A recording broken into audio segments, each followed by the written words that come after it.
Guys, ഇന്ന് നമുക്കൊരു heart shape organiser ഉണ്ടാക്കാം. അതിനുവേണ്ടി ഫസ്റ്റ് തന്നെ 2 ഹേർട്ട് ഷേപ്പ് കാർഡ്ബോർഡിൽ കട്ട് ചെയ്തെടുത്തിട്ടുണ്ട്. പിന്നെ നമുക്ക് വേണ്ടത് 3 സ്ക്യൂവേഴ്സ് ആണ്. അപ്പോൾ നമ്മൾ കട്ട് ചെയ്തിട്ടുള്ള ഹേർട്ട് ഷേപ്പ് എന്തെങ്കിലും പേപ്പർ വെച്ചിട്ടൊന്ന് റാപ്പ് ചെയ്ത് കൊടുക്കുന്നുണ്ട്. ഞാനിവിടെ ഗിഫ്റ്റ് പേപ്പർ വെച്ചിട്ടാണ് റാപ്പ് ചെയ്യുന്നത്. അപ്പോൾ ഹേർട്ട് ഷേപ്പ് ആയതുകൊണ്ട് നമുക്ക് കറക്റ്റായിട്ട് റാപ്പ് ചെയ്യാൻ പറ്റില്ലല്ലോ. അതുകൊണ്ട് തന്നെ ഞാനിവിടെ ഇതിൻ്റെ ബാക്ക് സൈഡിൽ ഇങ്ങനെ ചെറിയ കട്ട്സ് കൊടുത്തിട്ട് ഗ്ലൂ വെച്ച് ഒന്ന് സ്റ്റിക്ക് ചെയ്ത് കൊടുക്കുകയാണ് ചെയ്തത്. അപ്പോൾ നമുക്ക് കറക്റ്റായിട്ട് തന്നെ ഹേർട്ട് ഷേപ്പ് കിട്ടിയിട്ടുണ്ട്.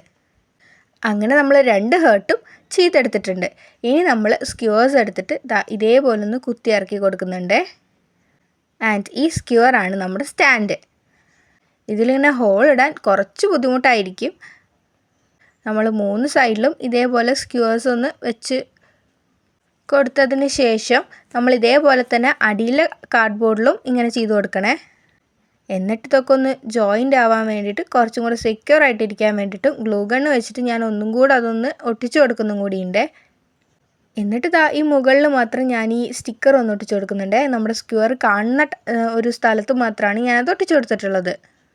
അപ്പോൾ നമ്മുടെ ഓർഗനൈസർ ഇവിടെ റെഡി ആയിട്ടുണ്ട്. ഇനി നമുക്ക് ഇതിൽ ചെറിയ സാധനങ്ങളൊക്കെ വെക്കാം.